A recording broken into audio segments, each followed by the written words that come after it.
उत्तर प्रदेश के बहराइच में दुर्गा विसर्जन के दौरान दो पक्षों के बीच हुई झड़प के बाद बवाल बढ़ गया है।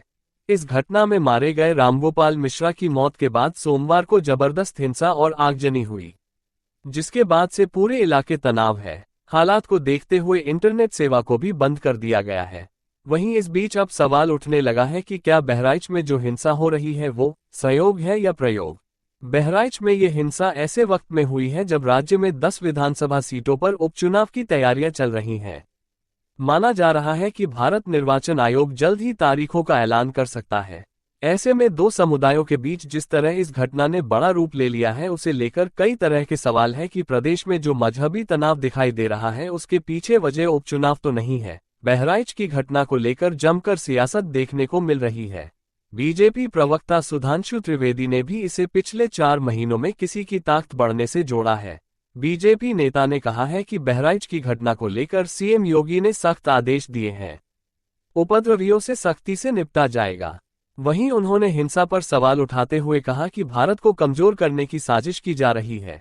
हमें ये समझना होगा कि पिछले 4 महीनों में इस तरह की घटनाओं में इजाफा क्यों हुआ है। सुधांशु त्रिवेदी ने कहा कि एक बात समझना है, कुछ महीने से किसकी ताकत बढ़ी है। पिछले कुछ समय में जिस तरह रेलवे के खिलाफ साजिश और इस तरह की घटनाएं हो रही है, ये उन्हीं शक्तियों के टूल है।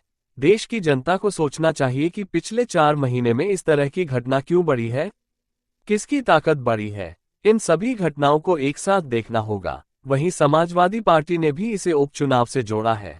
सपा ने आरोप लगाया कि उपचुनाव प्रभावित करने के लिए बहराइच दंगा कराया जा रहा है। चुनाव में लाभ लेने की कोशिश करेंगे कि बटेंगे तो कटेंगे। सपा नेता वीरेंद्र सिंह ने सरकार पर निशाना साधते हुए इस हिंसक घटना के लिए सरकार पूरी तरह से जिम्मेदार बताया। उन्होंने कहा कि सरकार इस घटना के माध्यम से आने वाले उपचुनाव में लाभ लेगी, बंटोगे तो कटोगे जैसे नारों को बुलंद करेगी। सपा नेता ने कहा कि बहराइच की घटना को लेकर बीजेपी भ्रमित करने की कोशिश करेगी। सरकार का दावा था कि हमारे कार्यकाल में दंगे नहीं होते, लेकिन ये क्या हो रहा है। इसके अलावा उन्होंने ये भी कहा कि एक विशेष जाति को निशाना बनाया जाता है, जबकि हमारे समाज का गौरव कहे जाने वाले यादव बंधुओं द्वारा सभी परंपराओं को अपने सर पर कंधे पर उठाया जाता है।